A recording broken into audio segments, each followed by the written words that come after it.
conheci foi Abreu Lima. Pastor Edras é doutor em psicanálise, educação, mestre em teologia, pós-graduado em antropologia, é escritor, já escreveu aqui quase 20 livros, né, pastor? Andando pelo Brasil, pelo mundo, e agora veio para Morada Nova. Está feliz de estar aqui? Amém, pastor. Amém? É crente, servo de Deus. A igreja quer recebê-lo com muita alegria, diga amém. Amém. Muito bem, pastor, fique à vontade. Saúdo meus irmãos em Cristo, com a paz do Senhor Jesus. Que maravilha estarmos aqui com todos vocês. Antes eu só conhecia a cidade de Limoeiro, então passava por aqui, né? Nós ministramos lá várias palestras para líderes, para casais, família, mas não conhecia aqui o trabalho. Conheci o pastor Sóstenes na Umadene, ali trocamos algumas ideias e nasceu o desejo de estarmos aqui nessa terceira conferência de graça e conhecimento. Então, louva a Deus por essa oportunidade, estaremos hoje e amanhã. Conheci também o pastor Narcélio, eu só quero dizer Narciso, é Narcélio. Narcélio, tivemos o prazer de já trocar algumas ideias da nossa vinda lá de Fortaleza para cá, né? Mas, amados, eu gostaria de trabalhar hoje dentro de uma temática muito voltada e pertinente ao texto escolhido. É uma coisa de natureza mesmo, quando alguém me passa um texto e eu começo a ruminar sobre ele. Então, o texto que o pastor Sóstenes passou para essa terceira conferência é muito rico, amados. Tem muito a ver para ministro, obreiros e liderança em geral. A instrução paulina para Tito é tão rica que atravessou os séculos e ainda é tema áureo para reuniões semelhante a esta aqui. Eu escuto um amém? Glória a Deus. Antes, porém, do texto, o pastor Narcélio, ele deu uma futucada ali em mim. Vocês perceberam? Pastor, então me permita, pastor, corroborando com o seu pensamento, eu também viajo muito nessa área da teologia, filosofia, história, e trazendo um adendo daquilo que o senhor trabalhou, só para que a igreja possa ampliar mais, além da belíssima aula que nós tivemos aqui, no tocante à questão filosófica e teológica, e ninguém acha estranho não, irmão, que é isso mesmo. O crente, irmão, tem que estar com a mentalidade do ponto de vista filosófico, teológico, antropológico, senão ficaremos aquém, especialmente com essa ditadura terrível, dessa ideologia fatalista de gênero. Então, discutir este assunto sem ter esses arcabouços na área extra-bíblica e teológica, você ficará então sem ter nenhuma base. Por isso que é fundamental que a igreja se desperte para entendimento, compreensões, assuntos e temáticas semelhantes a essa. Então, aí vai a minha contribuição inicial, pastor, dentro dessa pegada sua aí, viu? Para depois nós voltarmos aqui para Tito. Escute bem, amados. Quando ele falou da pós-modernidade, tivemos um grande sociólogo polonês. Este homem escreveu maravilhosos livros. Livros estes que ainda são muito lidos sobre amores líquidos, sociedade líquida, relacionamentos líquidos e por aí vai, toda essa questão líquida, ou seja, os sólidos se exauriram. Hoje tudo é líquido, igrejas líquidas, começa hoje e termina amanhã, relacionamento líquido, tudo virou nessa questão de liquidez, porque os sólidos referenciais foram destruídos. Então Zygmunt Bauman é o grande filósofo sociólogo que trabalha sobre a liquidez das coisas. As pessoas batem no peito e dizem: eu tenho 5.000 amigos virtuais, 1 milhão de seguidores virtuais, e presencialmente tem quanto? 1, 2, no máximo 5 verdadeiros amigos. E feliz é aquele que conta amizade no dedo. Mas esta é a relação. Romance, namoros, relacionamento, acabando por meio das redes sociais, sem ter esse prazer de falar com o outro. Então, o que isso quer dizer para nós? O século XX, amado, quando ele foi inaugurado, foi o século de ouro, o século áureo, aonde 4 filosofias imperaram, pastor Sóstenes, para dizer que não precisamos mais de igreja, religião, Bíblia e nenhuma ideia de arquétipo religioso, porque essas 4 filosofias iam sanar toda todos os problemas de ordem psicológica, de ordem psicossocial e de ordem também traumática do ser humano. E essas 4 filosofias iam ser a base para forrar o tapete para o século XX. Então vamos lá. Ano de 1900. Em 1901, a comunidade científica, filosófica, saudaram o século XX com uma salva de palma. Pronto, toda a humanidade batalhou e caminhou para chegar a este século, porque é o século de ouro, é o século que não haverá mais problemas, é o século tão sonhado e almejado pelo homem desde os seus pensamentos da cultura greco-romana. E aí, a primeira filosofia que eles adotaram foi evolucionismo. Com a ideia evolucionista, o homem quebra de vez essa sua relação com Deus como Criador. Então Deus não tem nada a ver com a criação. Tudo é um processo seletivo de evolução. Então esqueça Deus e vão para a ciência. Segunda filosofia, a filosofia de Karl Marx, o comunismo e socialismo, seria a vanguarda para termos uma sociedade perfeita. Terceiro, o socialismo de Augusto Comte, uma sociedade hermética, onde não haveria nenhum problema na área social. Quarto, o psiquismo de Sigmund Freud seria a resposta dos traumas da humanidade. Então, 4 filosofias nós temos aqui. A primeira, evolucionismo de Charles Darwin. A segunda, de Karl Marx, socialismo e comunismo. A terceira, o psiquismo de Freud. E a quarta, sobre a ideia de uma sociedade perfeita de Augusto Comte. E o que é que acontece? Lá vai o primeiro ano, 1905, 1906, 1910, 1914... Nunca houve na história da humanidade a Primeira Guerra Mundial. Por que que fizeram as filosofias? Primeira coisa, destronar o Deus. Deus, sai daí, aí não é lugar para o Senhor. Então, quando tiraram o Deus do trono, aconteceu o quê? Primeira Guerra Mundial. Depois da Primeira Guerra Mundial, veio a queda da Bolsa de Nova York. Outro desastre econômico. Não deu nem para respirar. 39, a Segunda Guerra Mundial. Eu visitei alguns campos de concentração lá na Alemanha. Terrível. Principalmente o campo de concentração de Dachau. Tem campo de concentração e campo de extermínio. Somente lá você poderia entender o que eu estou falando. E aí o que é que acontece? Veio a Segunda Guerra Mundial. E alguém já estava dizendo... É melhor colocar Deus de volta. Olha, bota Deus no trono de novo. Essa história de tirar Deus de lá, está matando muita gente, está tendo muita guerra, põe Deus de volta. Não, dá para aguentar. Veio a Guerra Fria, veio o Vietnã, veio essas guerras fratricidas lá no Oriente Médio. E isto foi causando cada vez mais a dificuldade de levarmos uma sociedade perfeita, como sonharam os 4 grandes teólogos da filosofia, teóricos da filosofia. E aí, amados, cumprindo o que diz a Bíblia Sagrada, haverá guerras e rumores de guerra, não cessarão a guerra. E eu ensino a minha parte nessa área, dizendo o seguinte... O Hezbollah, o Hamas, o terrorismo não avançará o relógio escatológico de Deus, porque Deus está sentado no seu trono e tem o domínio de toda a história na palma da sua mão.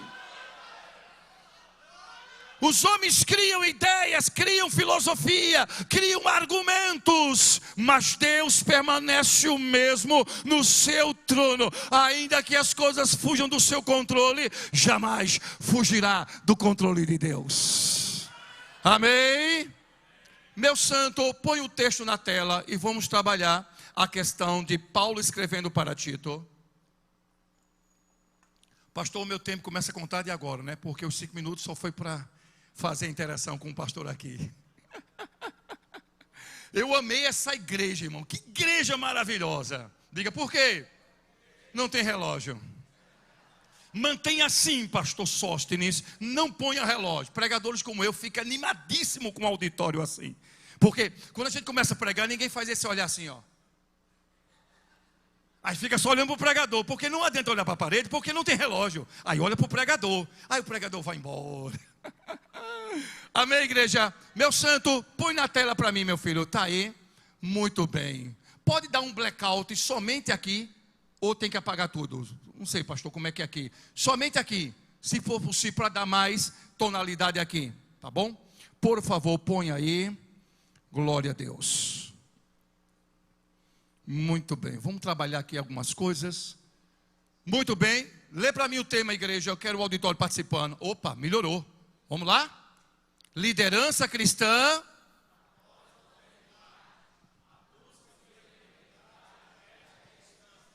Muito bem. Agora vamos para o texto áureo desse nosso assunto. Vai lá. Eu queria toda a igreja para o texto áureo do tema da terceira conferência, Graça e Conhecimento. Vai.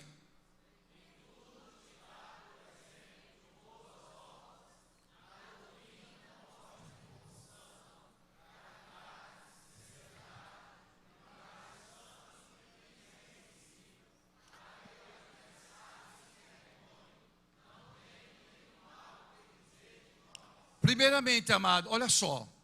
Quero trabalhar com a igreja duas temáticas, já que tem 2 dias. Será a ortodoxia e a ortopraxia. E eu quero fazer aqui um pit stop para chamar a atenção da igreja para o que nós vamos desenvolver. Primeiramente, do ponto de vista cosmológico, tudo no universo, todo o projeto de Deus e todo esse continuívo na esfera humana passa por 2 prismas. Primeiro é a ortodoxia e depois é a ortopraxia. Nada foge a esse rigorismo teológico. Isso é altamente conhecedor de quem estuda na área e sabe. Nenhuma ortopraxia terá sua desenvoltura ou seu êxito ou seu sucesso sem que ele tenha uma ortodoxia. Daqui a pouco vou explicar que palavras são estas. Então, o universo que foi constituído por Deus veio através dessa ortodoxia. Ou seja, Deus ordenando, definindo cada coisa de maneira espetacular, aonde tudo engendra perfeitamente. Tudo que Deus criou, diz o texto bíblico, bom, bom, bom. E o bom de tudo, pastor, é que na mulher foi o último ato da inspiração divina, foi a mulher. Depois que Deus criou a mulher, até hoje não criou mais nada. Os teólogos no final me procurem para a gente ampliar este assunto. Depois da mulher que Deus encerra, não fez mais nada. Por isso que elas nasceram lindas, belas e perfeitas. Aleluia. Ainda tem gente que não gosta. É uma desgraça, irmão. É a diversidade. Oh my God. Escuta, igreja de Deus.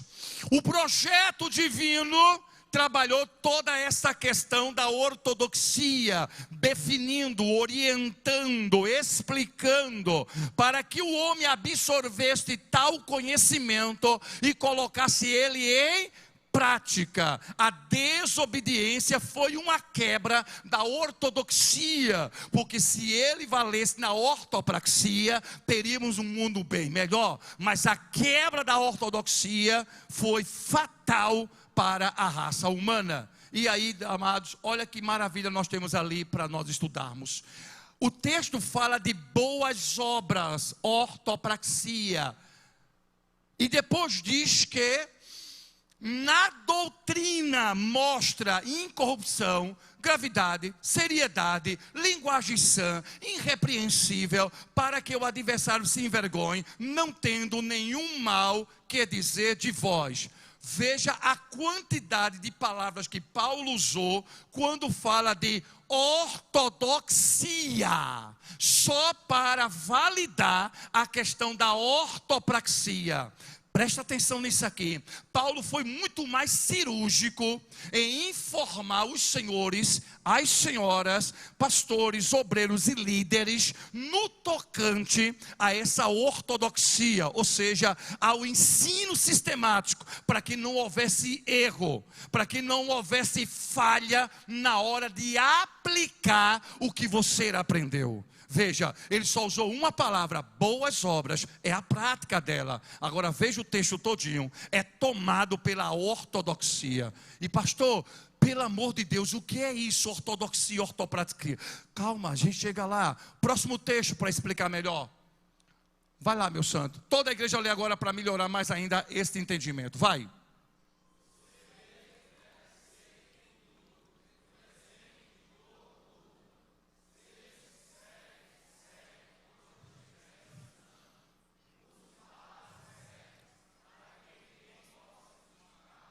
Sim.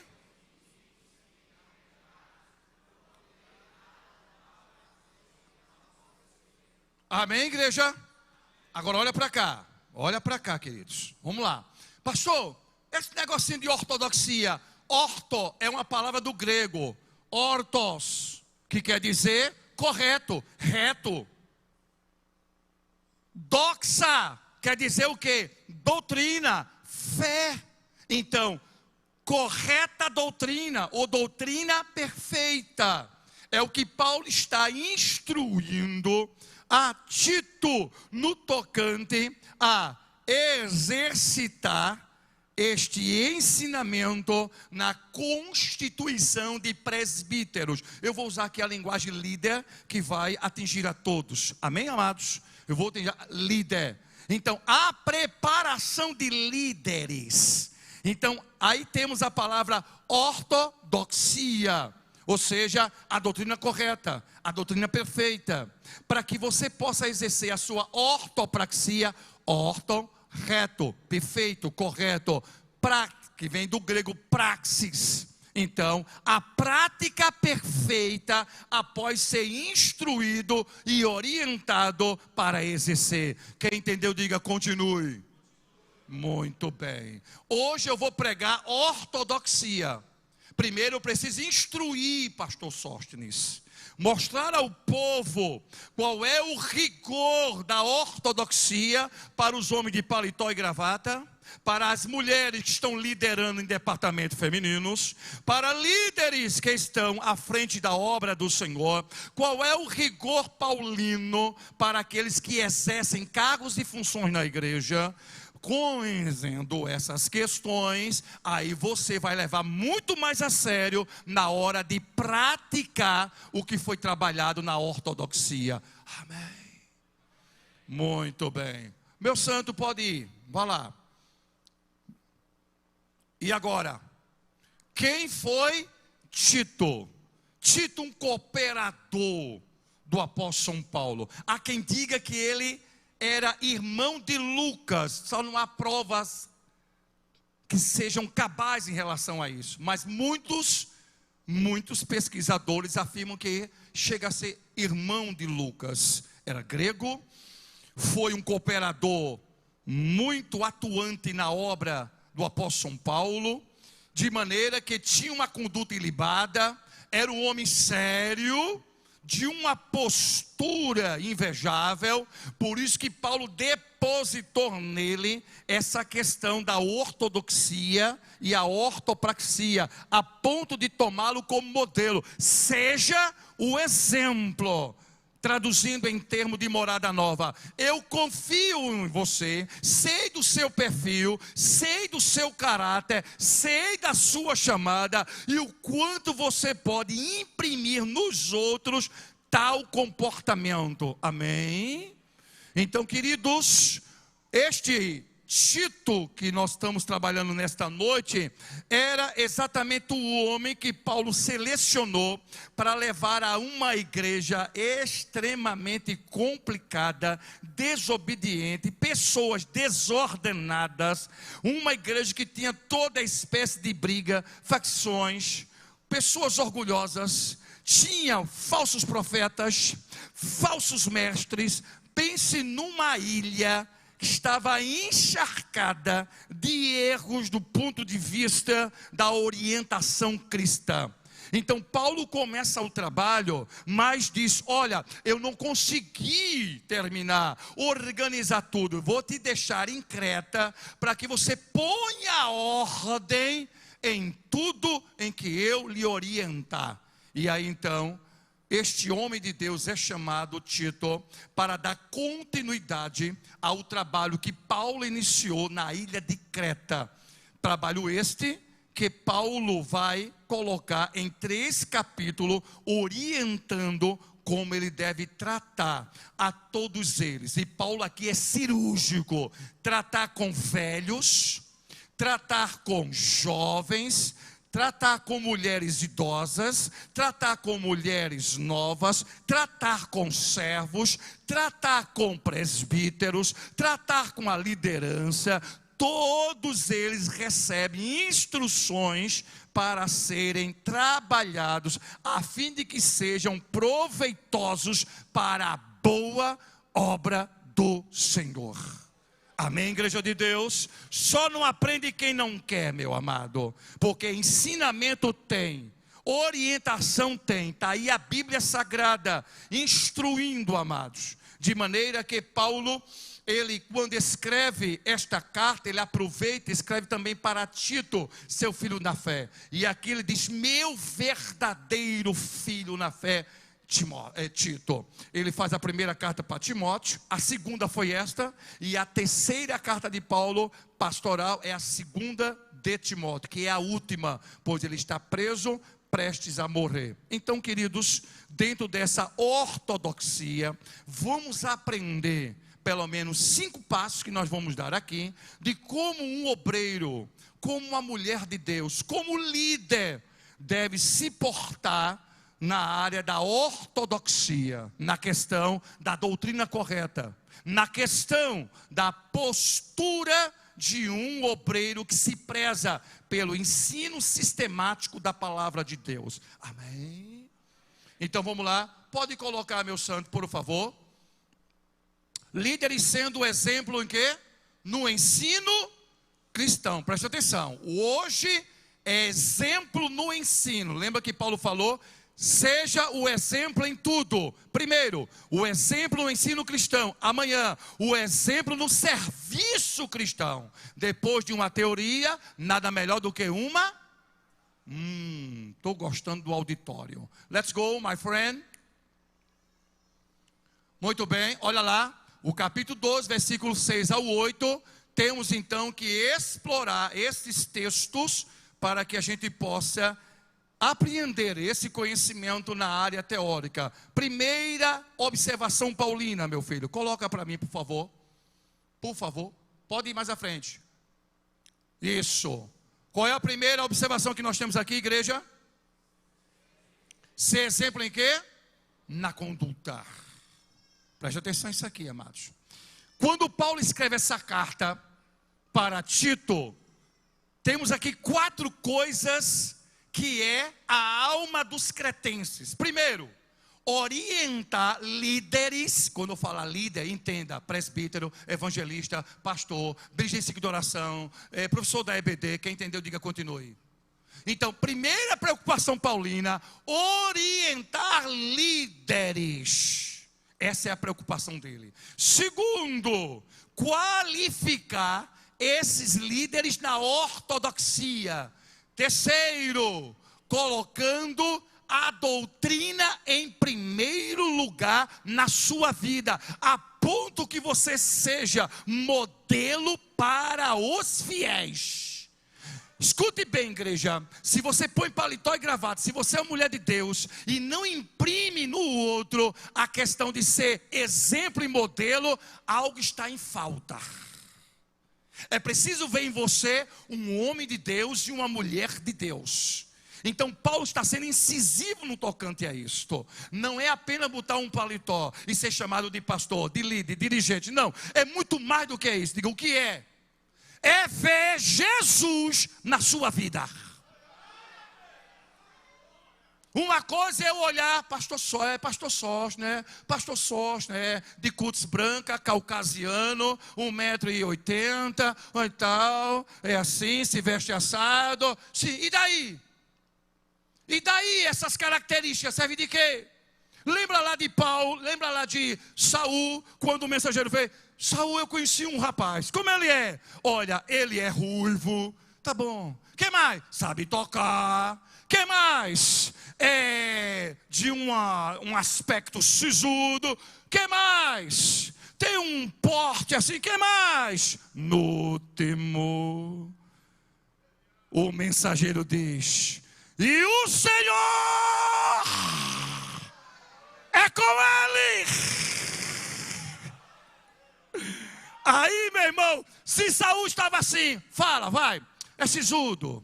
Que mais? É guerreiro. Que mais? É pastor de ovelha. Que mais? Toca uma harpa como ninguém. Vai, isso aí já estou cansado de ouvir. No final, e o Senhor é com ele. Quem é esse homem? Quem é? Porque o Senhor já não é mais comigo. E eu preciso de homem que o Senhor seja com ele. Seja líder, obreiro, a ponto das pessoas ver Jesus na sua vida. Não importa a altura, cor, roupa, grife, carro que tem. Não importa, irmão, presta atenção. Para o reino de Deus não importa a aparência, o que importa é a essência. O que incomoda é a aparência. Me diga, o profeta Samuel era um homem experiente ou não? Sim ou não? Já era bastante velho ou não quando foi consagrar um rei em Israel? Veja, um homem daquele, experiente, quando ele viu Abinadab, que homem bonito, mas que altura perfeita, olha os omoplatas, olha o deltoide, olha o trapézio, olha a caixa torácica, meu Deus, isso é um rei belo, será orgulho para Israel. Um momento, vou só destampar aqui o vaso. Puf, quando foi Samuel, não atentes tu para a aparência, porque a aparência não prega, a aparência não tem vida no altar, a aparência não influi em ninguém, a aparência, ela é o engano. Tu olha o que está fora, mas eu olho o que está dentro. E hoje em dia, meu irmão, se a gente olhar direitinho, o que tem de aparência, o que tem de gente que ainda elege pessoas pela aparência, aí quando vem para aqui, é um desastre. Desastre. Porque pela aparência querem ganhar tudo. Aí Deus disse, não é esse. Depois chamou quem? Chamou outro, Eliabe. Nem tampouco é esse. E em terceiro, chamou quem? Samar. Você sabe o que é Samar em hebraico, meu filho? Você sabe o que é Samar em hebraico? Vai saber hoje. Samar em hebraico quer dizer dia de alvoroço. Quando chega tempo de consagração, no estado do Ceará, e o camarada se ajeita todo e disse, o pastor quando me vê com essa beca, uma gravata de seda, nesse porte, já está certo. Chega no dia, a lista, o nome dele não consta. Aí vira um Samar. Ou seja, pense no alvoroço. Mas quem Deus procura está trabalhando. Está no meio da ovelha. Olha, irmão, quando a Bíblia chama no meio da ovelha, é porque ele tem cheiro do povo. Ele tem cheiro do povo. Cheiro de ovelha. Chama ele. Amém, igreja de Deus? Então aqui, meu amado, o que Paulo está dizendo, o tipo e o modelo do obreiro que ele precisa em Creta, Não é que seja um intelectual, alguém que domina grego e hebraico, alguém que tem uma oratória, uma retórica e uma dialética perfeita, mas alguém que acima de tudo tenha a vida no altar, que ao olhar para ele, veja próprio Cristo falando através da vida dele, através da boca dele. Alguém me entende? Diga continue. Diga continue.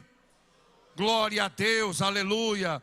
Quarto, irmão, era combater e repreender e tapar a boca dos mestres hereges, que nunca faltou em toda a história da humanidade. O que não falta em Morada Nova são seitas e heresias, que precisa de ter homens de Deus para fazer calá-lo pela autoridade da doutrina, da ortodoxia. Alguém me entende? Alguém me entende?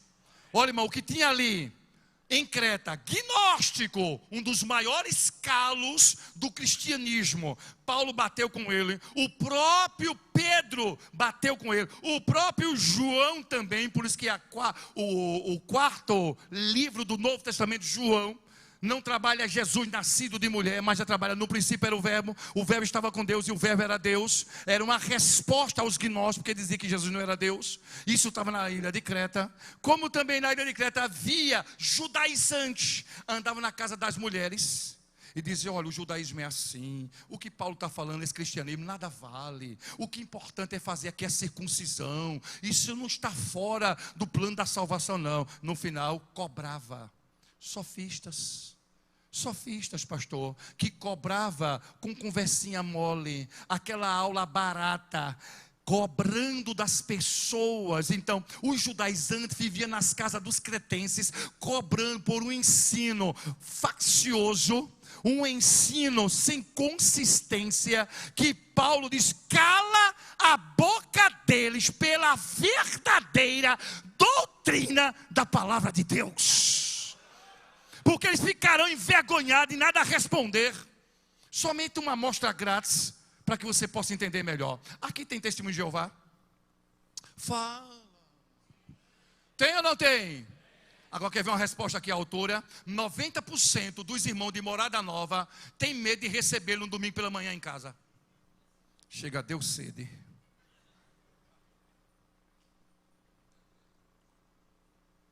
Agora vê que contrassenso, do ponto de vista de Tito, Paulo escrevendo a ele: quem tem essa verdade, levanta ela aí. Levanta. Aqui é a verdade ou não? Aqui é a ortodoxia ou não é? Aqui é a palavra de Deus? Aqui é a inspiração divina? Tudo que está aqui é verdade?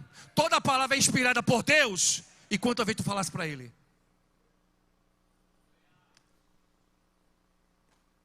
No domingo ele chega lá, você tem tanto medo que às vezes esquece, faz assim: não, irmão, você não é mais católico não. Quando ele bate lá na porta, a outra faz: sangue de Jesus. Aquele menino passa 4 anos só estudando heresia. E você tem o quê? A ortodoxia para combater a heresia. Aí ele vai lá na sua casa, você vai no domingo ele vai, traz a edição Novo Mundo, cheio de heresia, dos 12 governantes lá, a Bíblia adulterada, e você não cala a boca dele com a verdadeira ortodoxia, e ele enfiando heresia. Vê que coisa? Aconteceu comigo, irmãos. Como assim, pastor? Eu peguei um, eu disse: olha, vem aqui, você quer discutir mesmo aqui o assunto? Vamos, vai lá para casa. Vamos lá em casa. Aí chegou domingo ele e mais 2. Chegou, aí quando eles passaram o portão, eu fechei o portão e engoli a chave. Senta agora, meu filho. Pega a tua Bíblia que eu vou pegar a minha. Pega a tua heresia que eu vou pegar a minha ortodoxia. Vamos lá, vamos começar logo por Gênesis. Vamos lá. Como é que está escrito na sua palavra, meu amor? Leva aí Gênesis 1 e 2. Aí a parte diz assim: e um espírito se movia sobre a face das águas. Diga amém. Espírito com E maiúsculo é o Espírito Santo. Agora, lê na tua, herege. Lá vai ele. E uma força se movia sobre a face das águas. Parou. Me diga uma coisa, meu amor. A sua Bíblia diz força. A minha Bíblia diz espírito. Você não acha que tem algum erro aí, não? Não, é a mesma coisa. É a mesma coisa? Então vamos lá. Força fala. força sente, força cria, força inspira, força dá a sustentabilidade toda o que está no universo. Ele não, sabe por quê? Porque a força não tem poder para criar nada. Agora o Espírito que está aqui é o Espírito Santo de Deus, que fala, que cria, que é Senhor. Vocês adulteraram a Bíblia, sabe por quê? Porque você não crê na terceira pessoa da Trindade.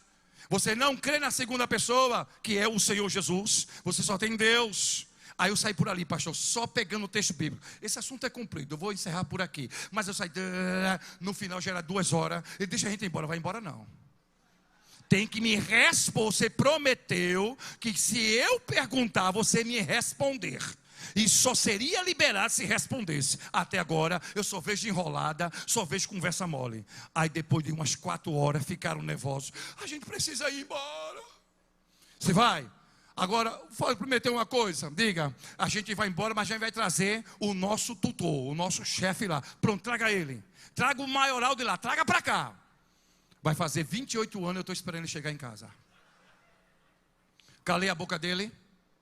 Calei a boca dele. Pelo quê? Pelo meu conhecimento foi? Pelo meu intelecto, pela minha filosofia, pelo meu doutorado, pelo meu mestrado na Universidade Federal. Eu calei a boca dele com o quê? Ortodoxia, doutrina correta, que cala a boca daqueles hereges. Oh my God. Olha, pastor, às vezes eu fico meio, falta um ar, um oxigênio aqui no cérebro, porque, irmão, fico olhando tanta gente na igreja, irmão, tanto homem de Deus, tanta mulher de Deus, irmão, mas evita, sabe, esse pessoal. A gente tem o que Paulo está dizendo, meu irmão, em Tito é: olha, Tito, seja o exemplo, seja o modelo, se esmere na doutrina, pesquise, se aprofunde, para você calar a boca dos hereges, dos judaizantes, dos gnósticos, de maneira que ele não tem nada a falar contra vós, porque nada podeis contra a verdade, senão a verdade da palavra de Deus. Amém, igreja? Eu quero ver, irmão, quem vai lhe importunar. Eu quero ver, irmão, que vai falar contra você qualquer coisa. Amém? Glória a Deus. Muito bem. O que é que nós temos aí no quadro, meu irmão? Qual é a primeira coisa aí para nós discutirmos nessa noite? É o quê? Ser o quê? Não. Ali. Exemplo de quê? Pastor, o assunto é ortodoxia. É ter a doutrina correta. O senhor está vindo com conduta? Claro, meu amor. Você não pode falar da sã doutrina se não tiver vida no altar. Não se meta a vir aqui assim, se você não tem um exemplo de vida. E alguém vai dizer: o que importa é a mensagem. Mas a água por onde passa o cano tem que estar limpo. Alguém entendeu o que é nota de rodapé? A água por onde passa o cano que conduz a água, a palavra viva tem que estar limpo. Oh my God. Meu amado, primeira coisa para quem prega a doutrina, para quem prega a ortodoxia, o que é, pastor? Conduta. Uma conduta, a primeira palavra que Paulo dá aos líderes lá na igreja em Creta é que eles sejam irrepreensíveis. É a primeira palavra quando Paulo termina as saudações no capítulo 1, versículo 5, e chega no versículo 6. Presbíteros, homens que sejam irrepreensível, ou seja, tem uma conduta ilibada. Você não pode, irmão, liderar, você não pode pregar, você não pode vir aqui se você não tiver uma conduta que se porte de tal maneira que alguém diga: eu vou sentar para ouvir, porque eu sei que vem palavra de Deus ali, pois eu conheço este homem, e este homem é um profeta de Deus, este homem é servo do Deus Altíssimo, este homem tem vida no altar. Amém, igreja de Deus? Diga: a conduta faz a diferença. Uma conduta, irmão, trabalha na questão ética e moral. Uma segunda temática que o pastor Sérgio colocou para nós é numa perspectiva ética. Você sabe o que é ética no grego? Ética vem do grego ethos, que quer dizer modo de ser. A pergunta é, como é seu modo de ser? Aqui é uma coisa e quando termina o culto é outra? Como é o seu modo de ser? Na igreja, você tem uma postura, mas em casa tem outra? No meio das informalidades, como você se porta? Do grego, modo de ser, meu irmão, também quer dizer no grego outra expressão, minha morada. Ou seja, aonde você estiver, faça dali sua morada. Ou seja, seu espaço ético é de maneira tal que você não tem problema com ninguém, que você não cria inimizade, que você não inferniza no lugar que você foi colocado para liderar. Alguém entende o que é nota de rodapé? Aonde foi colocado você para ser uma bênção, não um canal de maldição. Mas tem obreiro, irmão, que o pastor tira, vai para lá, vai para cá, vai para lá. Pelo amor de Deus, já tirei esse rapaz dali.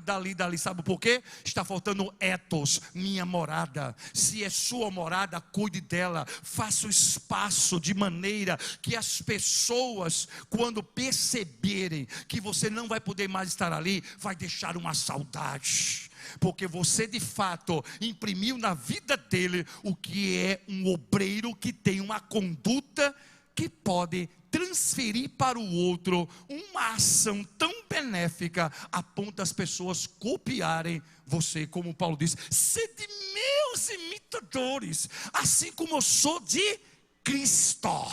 Amém? A conduta fala muito, igreja. Como é a sua conduta em casa com a esposa? Aqui na igreja, ai meu Deus, estou sentindo uma coisa. E chora, e pega o lenço, e fala em língua e tal. E a mulher lá no banco, eu te conheço. Aqui é língua estranha, é tanta coisa, mas em casa é pau. Em casa, mulher não aguenta, menino não aguenta. Um obreiro, meu irmão, iracundo, faldo, higienista. Na igreja quer manter uma postura, uma conduta, mas em casa, com a mulher e os filhos, não é o que é na igreja. Um obreiro desse, irmão, sofre de alguma questão patológica por não compreender a ação divina na vida dele. Também, inclusive, meu pastor, eu separei algo específico aqui para essas questões. As mulheres, o melhor ficou para vocês no final. Oh, glória! Agora imagine se na seleção de obreiros para o ministério fosse pedir a autorização à esposa. Como seria, pastor? Imagine se chamasse as mulheres para dar um testemunho se ele pode ou não ser chamado. Imagine. Haveria ou não muito desastre no meio dessa caminhada, pessoal? Imagina, pois faça e pense como se fosse dessa forma. Pois a conduta, meu irmão, é algo que marca profundamente a vida de um abnegado servo de Deus. Quando Paulo diz assim, Tito, seja o exemplo. Eu te conheço, Tito. Eu sei que você vai imprimir aí uma boa impressão nele, vai imprimir uma boa imagem neles. Pois, amados, essa questão da conduta, ela ensina mais do que as palavras. A conduta de um homem de Deus ensina mais do que 1 hora no microfone. Porque não adianta aqui 1 hora, mas rapaz, que palavra sábia, que homem para ter conhecimento, mas que coisa. Quando sai lá fora, faz tudo o contrário daquilo que pregou. Já tem aquele que não tem aquela desenvoltura na oralidade, não tem a desenvoltura na hora da pregação, mas por onde ele anda, é uma vida aonde inspira pessoas, é alguém que de fato merece nosso respeito.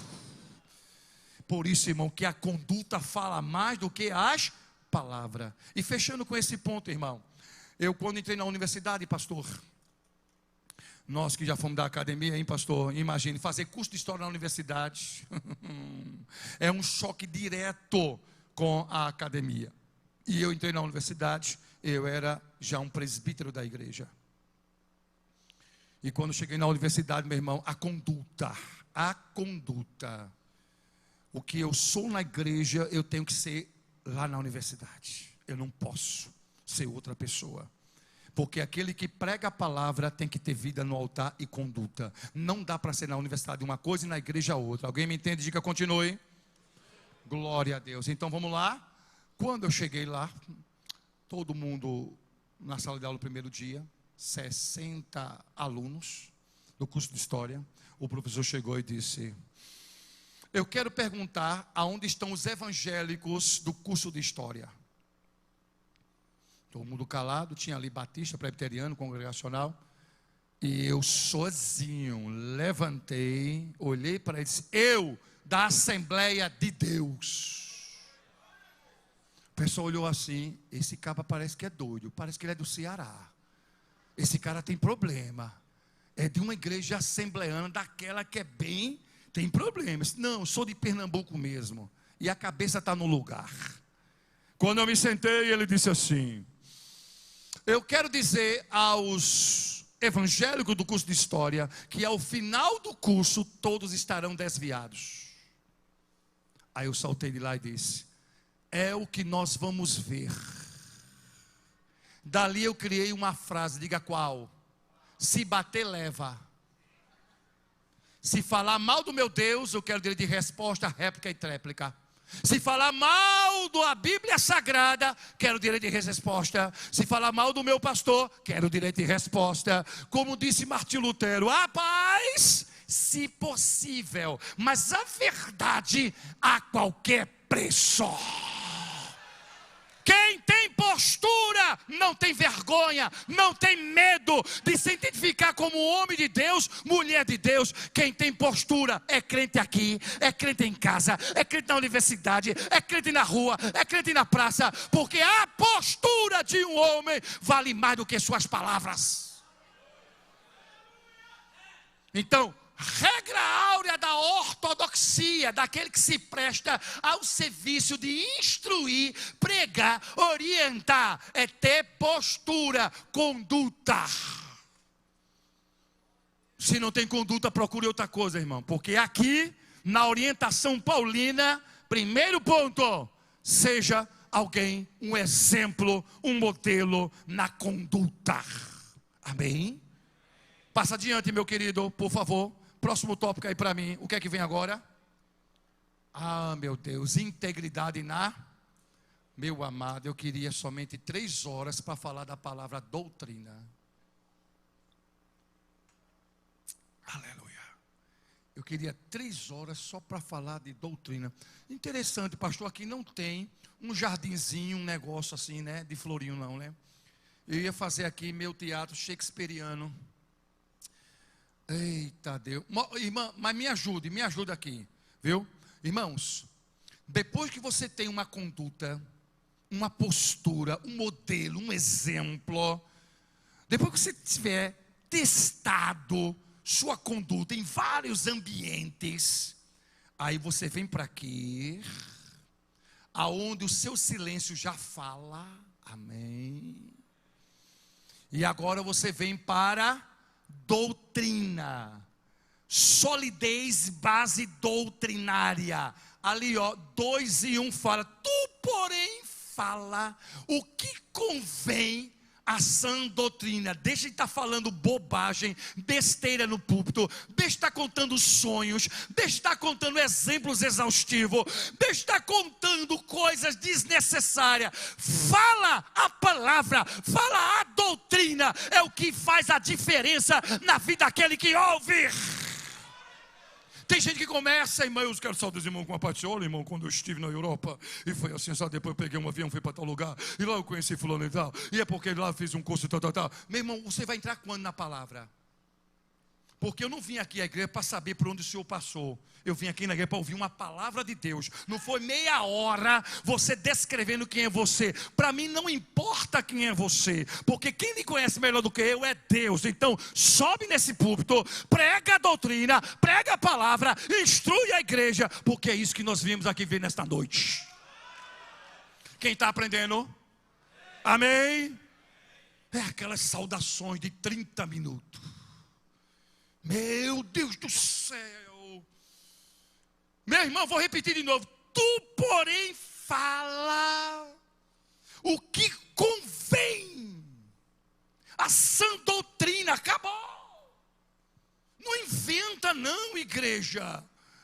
Outro dia o camarada chegou na igreja, pastor, eu vou contar porque foi algo divino, algo de Deus e tal. E foi lá a conversa dele, e vem, e foi contar que teve lá, o diabo pegou a mão dele, levou para o inferno. E no inferno ele viu as armas que destrói crente. E depois viu outras armas que destrói as pessoas que querem se envolver na obra. E lá vai meia hora e tal, e aquela agonia. O pastor disse, não, agora não dá mais não. O pastor levantou-se, pegou o microfone, meu irmão, escute bem.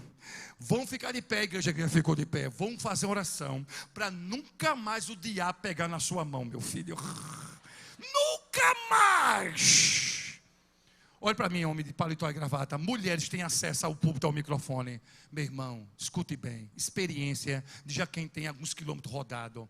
Seja cirúrgico. Foi chamado para pregar, prega. Foi chamado para ensinar, ensina. Traga o texto. Ore com vontade. No mínimo 2 horas. Depois passe 5 horas preparando um texto. Quantas vezes eu passei mais de 15 horas com um versículo só.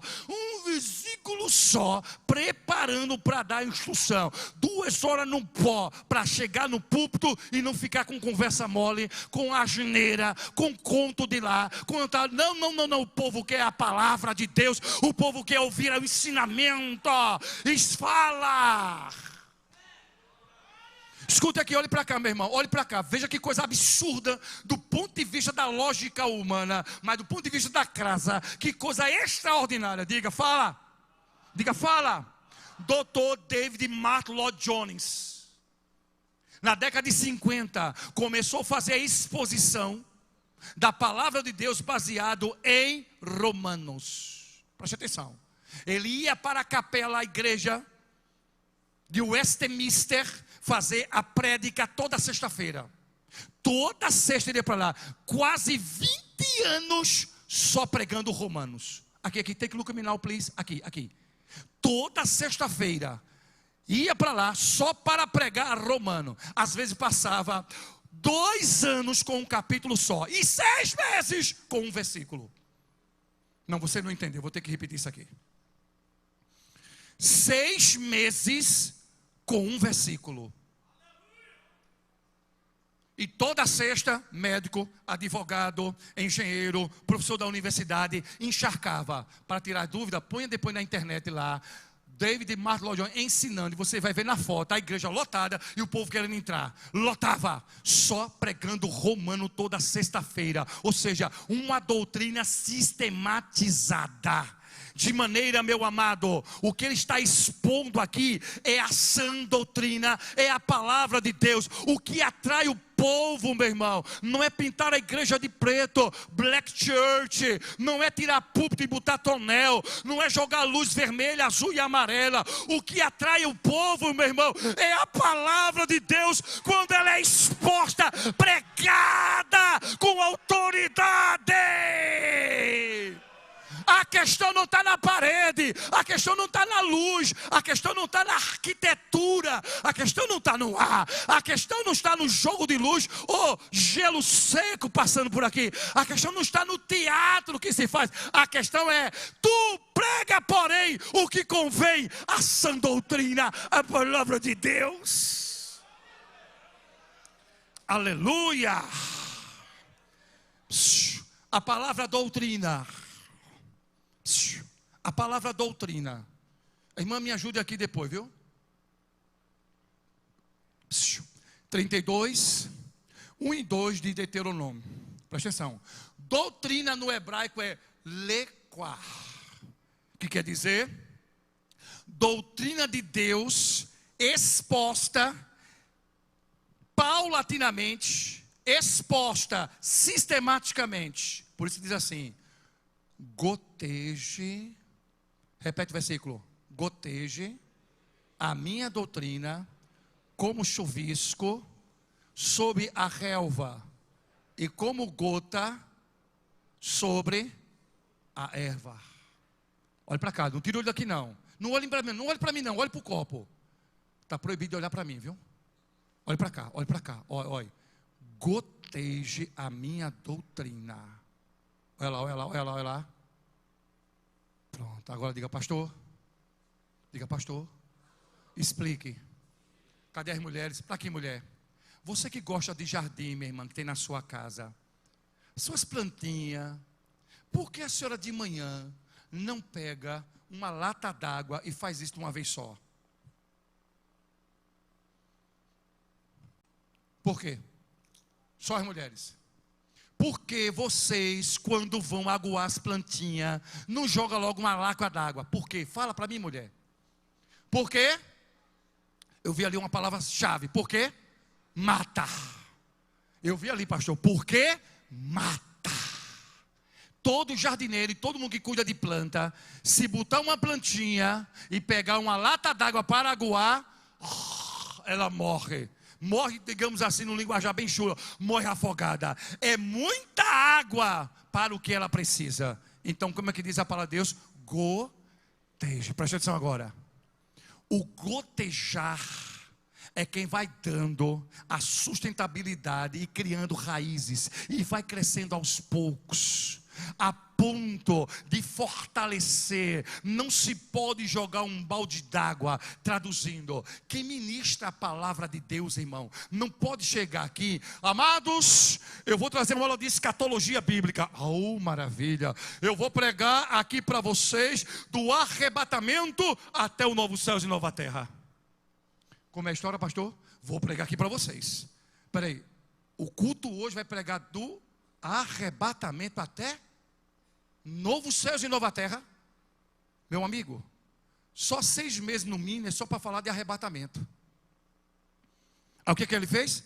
Pegou a água toda e jogou numa noite. Esse povo vai fazer o que com esse povo? O povo vai morrer ou não vai, irmão? É tanta informação que termina as pessoas detestando a disciplina e a matéria, porque não houve o gotejamento no ensino. Foi aplicado tudo. Por isso que a doutrina, irmão, quantas vezes na igreja eu fazia 3 meses com um tema só, 3 meses, ou seja, 12 encontros para falar de um tema. Mas tem gente que está toda hora, e temas que são mais delicados querem terminar numa noite só. Irmão, quem faz a exposição da doutrina tem que ser gotejamento. Você não pode chegar aqui, meu irmão, e falar arrebatamento, depois novo céu e nova terra, a grande tribulação. Meu Deus, o povo vai terminar depois tomando Rivotril, porque é tanta coisa que a calota craniana não aguenta, irmão. Por isso que o hebraico diz: gotejar a doutrina é paulatinamente. Quem vai ensinar essa matéria de escatologia, principalmente ela, meu santo, precisa ter muito cuidado, porque termina as pessoas não entendendo, não querendo o assunto, desviando. Faz quanto tempo que você não escuta uma mensagem semelhante a essa de escatologia? Quase ninguém quer pregar. Porque de fato as pessoas que deveriam ser treinadas, ensinadas, orientadas a gostar do tema, pois é o contrário, passa a detestar. E qualquer guerrinha que tem, qualquer coisa que acontece, é fim do mundo. O que eu estou recebendo de mensagem, o que está encharcando as redes sociais, a volta de Jesus, lá vem o Jesus de volta e tal, e está previando os tempos, por causa da guerra do Hamas com Israel e tal. Quando as 2 torres vieram ao chão, pronto, irmão, o arrebatamento já vai acontecer. Quando veio a pandemia, diz que o cavalo amarelo ia passar em Morada Nova e ia matar muita gente. Quem soube da história do cavalo amarelo? Quem soube, levanta a mão. O cavalo amarelo é maior. O pastor está: olha, irmão, Deus me revelou que o cavalo amarelo ia passar. Meu Pai eterno. É tanta heresia, irmão. O cavalo branco, vermelho, amarelo e preto, só depois que a igreja for arrebatada e vier então os 7 selos, a igreja do Senhor não passará pela tribulação. Quem quiser passar que fique, mas a doutrina nos ensina que a igreja será arrebatada ao encontro com o Senhor nos ares. O que Paulo está dizendo aqui para nós, irmão, é que esta doutrina para ser ensinada, presta atenção, a palavra ensinar vem do latim insignare, dentro, signare, signo, imprimir nele símbolos, imagens, imprimir nele o evangelho da cruz, a salvação de Cristo, a vida eterna, é imprimir nele para que jamais se apague.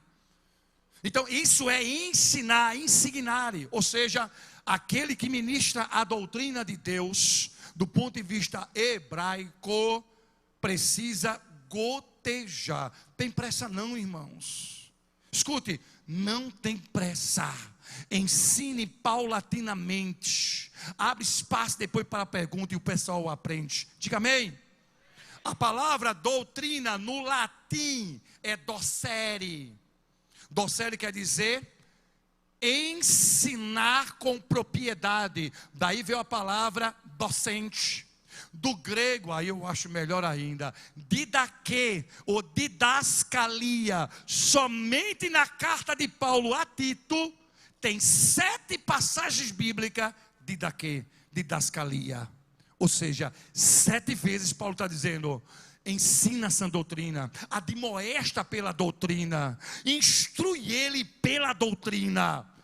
Então, o que não pode faltar na vida do obreiro, meu irmão, é justamente o ensino sistemático da doutrina. Somente ela pode combater heresia, calar a boca de falsos mestres e trazer a igreja ao conhecimento da verdade inviolável que é a palavra de Deus. Amém, igreja de Deus? Aleluia, glória a Deus. Terceiro ponto, meu irmão, senão vou ser muito prolixo aqui. Terceiro, joga para mim aí. Vai lá. Palavras sadias e o quê? Palavras sadias e o quê, irmãos? Irrepreensíveis. Paulo diz o seguinte: as palavras que saem da tua boca, meu querido, tem que ser palavras. Palavra aqui no grego, irmão, quer dizer logos. Logos quer dizer palavra falada, palavra pensada, palavra trabalhada, palavra expressão, do grego logos. Isso aqui que Paulo está colocando para nós, irmãos, que seja irrepreensíveis. O capítulo 1 e o versículo número 9 tem algo muito taxativo no tocante a isto. Presta atenção o que diz a palavra, pelo menos nesse texto eu faço questão de ler para vocês. 1:9, olha só o que Paulo diz: retendo firme e fiel a palavra, que é conforme a doutrina, para que seja poderoso tanto para admoestar com a sã doutrina, como para convencer os contradizentes, porque há muitos desordenados, faladores vãos, enganadores, principalmente os circuncidados judeus que havia em Creta. Então, queridos, a palavra que sai da nossa boca sejam palavras sadias, palavras irrepreensíveis. Aqui Paulo está dizendo o seguinte, amados, que aquele que traz a sã doutrina da palavra de Deus, aquele que ministra com autoridade, tem que ter na sua boca a unção de Deus, para que estas palavras sejam de fato palavras que tenham consonância com a doutrina. Então, o que eu prego aqui, presta atenção o que Paulo está dizendo, o que eu prego aqui em doutrina, e ensino em doutrina, e oriento a igreja, esta doutrina que eu prego, deve manter em mim. Eu não posso usar a minha língua, a minha boca, para conversas deselegantes, desagradáveis, piadinhas sem vergonha, que não compete a um homem de Deus. O que Paulo está dizendo é que sejam palavras sadias, algo irrepreensível. Homens que de fato, o que é no púlpito é lá fora. Nunca gostei, pastor, nunca. É de minha natureza e da formação, da criação dos meus pais. Minha boca nunca chamou um palavrão. Eu vou repetir isso aqui. Olha para cá, obreiro. Eu nunca chamei um palavrão na vida, nem por exemplo. Mas tem obreiro, olha, pastor Sostene, ele foi lá, eu vi, pastor. Olha, ele falou, e ainda vai falar, o palavrão ainda mais aumenta. Olha, ele chamou assim, assim, disse assim, assim. A gente fica, meu irmão, tu é convertido, varão? Parece que você fala com gosto. Há um estudo na neuropsicologia, de todas as vezes que você imprime uma palavra de impropério ou um palavrão, há uma dor no córtex cerebral atrás. Há uma certa dor, porque isso não convém. Então, o homem que tem palavras sadias e é irrepreensível, não pode ter a doutrina aqui, irmão, e outra conversa lá. Por isso que ele disse, seja modelo, seja exemplo. Não queira ter essas pessoas perto de você com esse comportamento. Olha para cá, eu estava no ciclo de oração. O pastor disse, Sérgio, vai para lá. Eu disse, por que, pastor? Porque vai para lá um pregador, e eu quero que tu vá lá. Esse pastor, vá lá. Aí eu cheguei, sentei lá atrás e fiquei só lá olhando. Aí lá veio um camarada. Aí começou a pregar. E pregando e tal. Os irmãos sabem que a igreja é sensível, não é verdade? Aí os irmãos, glória, aleluia. E eu daqui só olhando para ele. Aí começou a falar. E veio um monte de coisa que não tem nada a ver. Querendo tocar no emocional da igreja. E falou. Quando ele terminou, aí ele saiu assim de lado. Eu saí do outro lado. Aí tete a tete com ele. Frente a frente. Cheguei perto dele e disse, meu amigo, Pai do Senhor, o irmão é de onde? Qual é a sua procedência? Primeira coisa que eu pergunto. Aí ele deu 2 pulos para trás e disse, eu sou dos 4 cantos da terra. Eu disse, é o cão.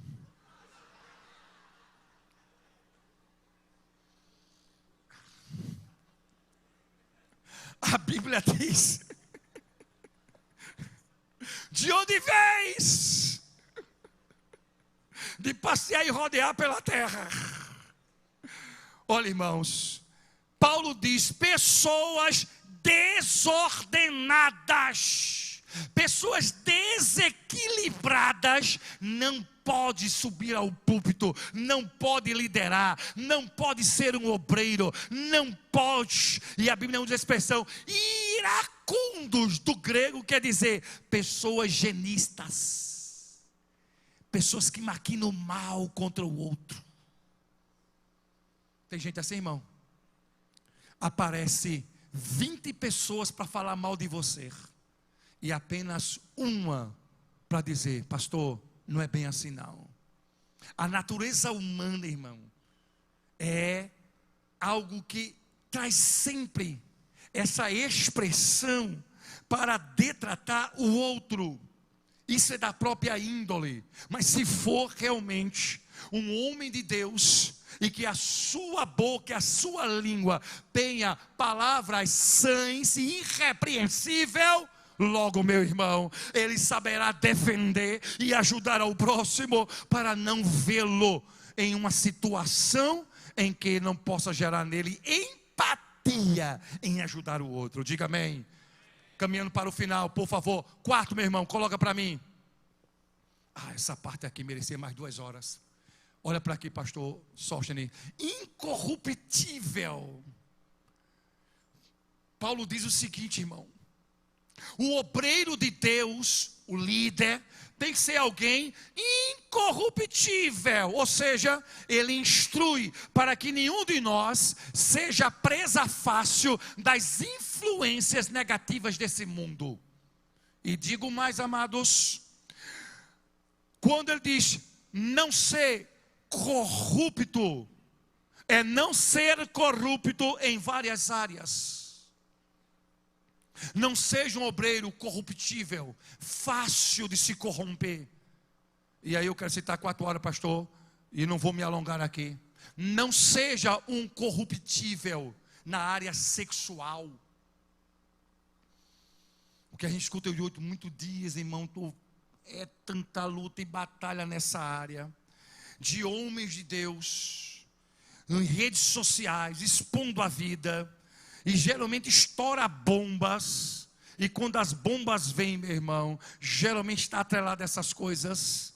Quando a corrupção na área moral, que afeta a área sexual, é um dos itens que mais estraga a personalidade e o caráter de um homem de Deus. Sabendo disto, meu irmão, coloque sua vida no altar de Deus, ame a sua esposa, ande mais com ela, tenha o prazer com ela, viva com ela, a fim de que você seja suprido das necessidades sexuais e que não tenha problema de corrupção nesta área, porque é uma área onde o diabo tem minado muito. A irmã ligou para mim desesperada: pastor, ele saiu, mas deixou a senha, eu vi lá tudo, pastor. Disse: meu Deus do céu, o que tem de obreiro encontrando ex em redes sociais e trocando ideias. Por isso que quando Paulo disse: homem de uma só mulher, havia uma cultura em Creta que é ligada à cultura grega de ter mais de uma.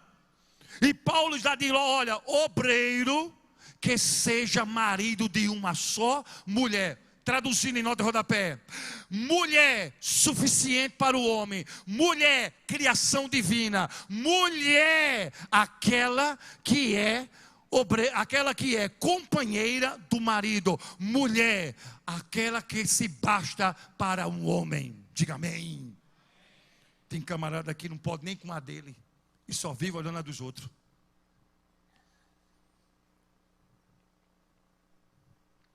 É uma tristeza, irmão. Paulo está orientando aqui que nesta área da corrupção, meu irmão, tenha prazer.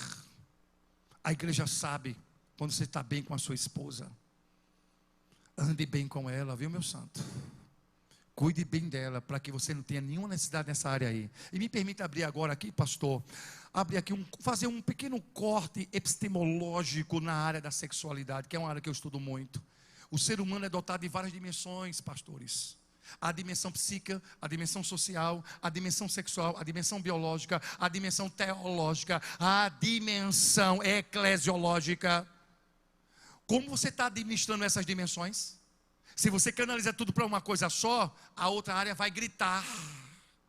Tem gente que canaliza tudo para a área da espiritualidade. E como fica a área da sexualidade, a área biológica, aí qualquer coisa que acontece, ele cede. Por quê? Porque canalizou tudo para um canto só. Agora fala assim para mim, explique. Elias matou quanto profeta num dia só? Elias matou quanto profeta num dia só? Fala. 450 profetas de Baal. Estava forte ou não estava nessa hora? Estava cheio de Deus ou não estava? Fala, estava cheio ou não estava? 450 profetas. Eu preguei lá aonde ele matou os 450 profetas. Estive lá em Israel, quando ele matou os 450 profetas e voltou. A rainha soube, Jezabel, e mandou uma carta e disse o quê? Me faça os deuses, se amanhã a tua vida não tiver semelhante à dele. O que foi que ele fez? Por que ele não ficou? Ele matou quantos profetas? E por que não enfrentou uma mulher? Você já leu essa parte da Bíblia já? Talvez nunca entendeu, não foi?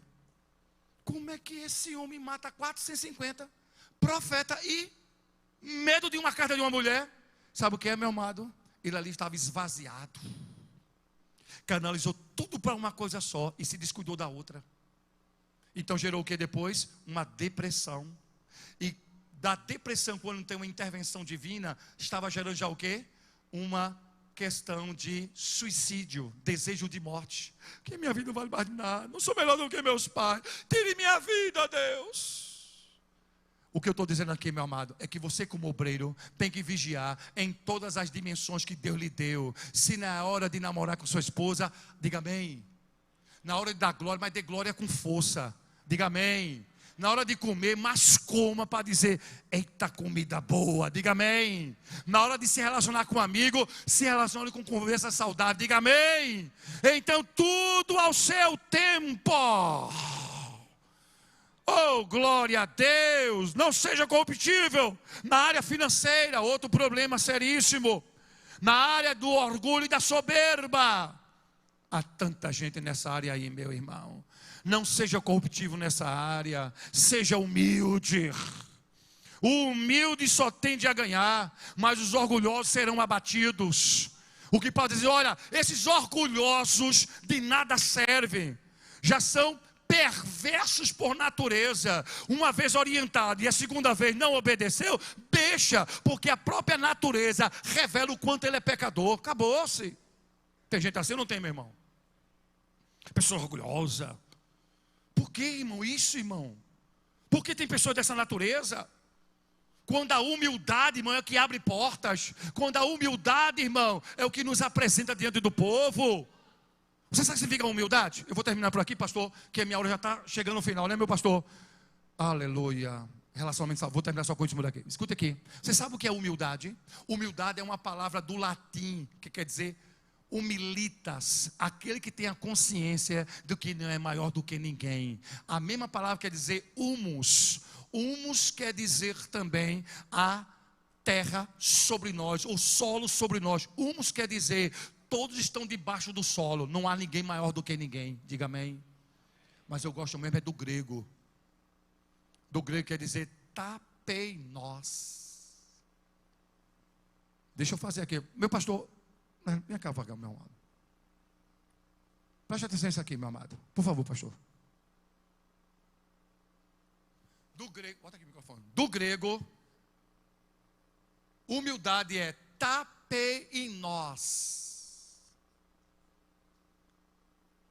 Tapeinos. Essa expressão quer dizer tapete. Tapeinos no grego, humildade quer dizer o quê? Eu não ouvi. A pergunta do auditório: tapete serve para quê?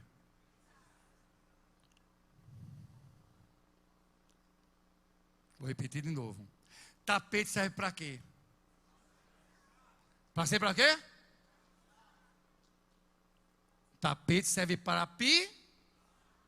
A pergunta agora é: você é humilde ou é orgulhoso?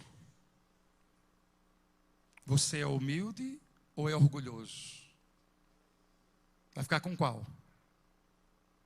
Aí estão assim agora pensando: se eu disser que eu sou orgulhoso, eu vou estar contra a palavra e contra a carta de Paulo a Tito. Mas também se eu disser que sou humilde,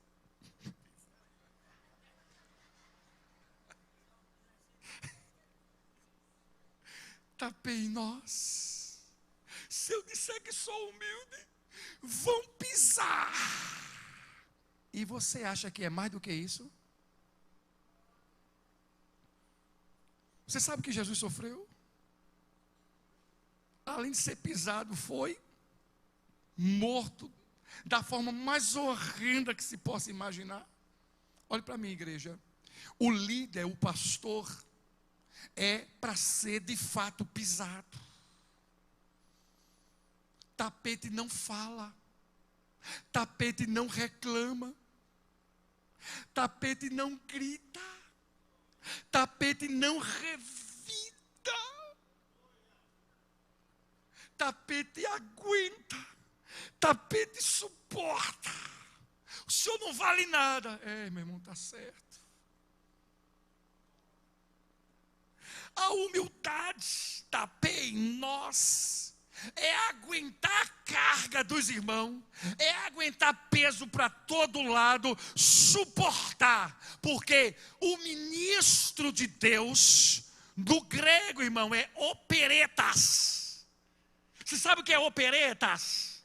É aquele remador da última sessão, preste atenção, lá embaixo, Ninguém vê ele. Ele não é nem a primeira nem a segunda. O navio romano tinha 3. O primeiro, o segundo. Você, ministro, é lá do terceiro. Lá no terceiro, ninguém lhe vê. Ninguém sabe nem que você existe. E porque hoje uma horda de obreiros só querem aparecer, só quer ser alguém, está errado, meu irmão. Nós somos obreiros de Deus para ser pisado, para suportar.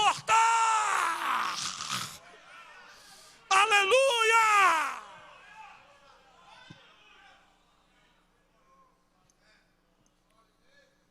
Qualquer coisinha grita, qualquer dorzinha quer revidar.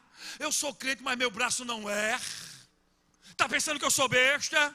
Está tudo errado, irmão. O evangelho não é isso não. O que Paulo está orientando aqui, meu irmão, é algo sublime. Por isso que tantos obreiros não crescem. Ainda tem aquela visão do velho homem. Quando a gente evoca aqui o grego, irmão, amplia para que a gente entenda melhor.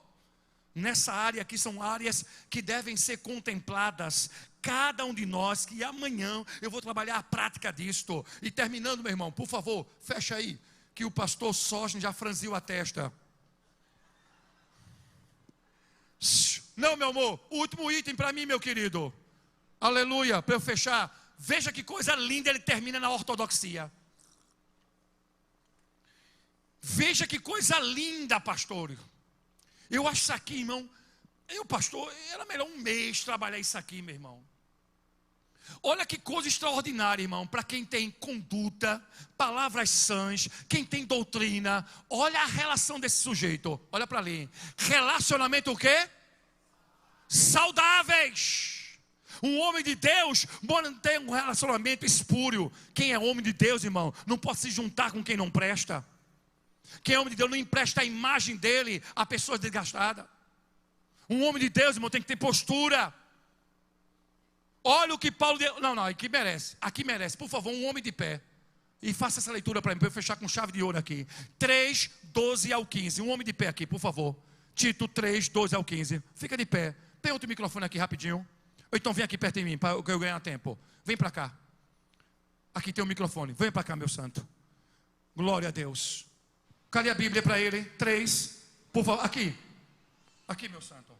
3, 12 e 15. Preste atenção para aquele que lida com a ortodoxia. Vai. Quando te enviar Ártemas ou Tíquico, procura vir ter comigo, Paulo, a Nicópolis, porque deliberei invernar ali. Sim. Acompanha com muito cuidado Zenas, doutor da lei, e Apolo, para que nada lhes falte. Termine. 14, né? E os nossos aprendam também a aplicar-se às boas obras nas coisas necessárias. Sim. Para que não sejam infrutuosos. Para que não sejam infrutuosos. Fechou o 15? Saúdam-te todos os que estão comigo. Sim. Saúda tu os que nos amam na fé. A graça seja com vocês todos. Amém. Como diz amém, irmão? Você pode dar uma salva de palmas ao Criador, Deus Todo-Poderoso. Take a look at me now, please. Aqui. A relação de um homem de Deus, Paulo ensina. Olha os homens. Zemas, doutor da lei, Tíquico. Homens do convívio de um santo homem de Deus. O grupo aqui é saudável, de homens de Deus, de pessoa que inspira o outro. Esta é a relação daqueles que pregam a ortodoxia. O que havia lá naquela igreja, meu irmão, é que a desobediência gerava facções lá dentro. E essas facções traziam destruição para o seio da igreja. Mas Paulo termina fechando dessa forma. Fecha o livro dizendo: olha, aqui estão saudando os que estão aí. Saudando a todos vocês. Ensina a eles que o bom companheirismo não é aquele que é ácido, nem é aquele que é tóxico, mas pessoas que sejam de Deus, pessoas que andam na sã doutrina, sabem escolher suas amizades, suas pessoas. Quando diz amém, igreja de Deus? Aleluia, glória ao Senhor, glória a Deus. Meu amado, fecha ali. Pastor Sostene, come here please.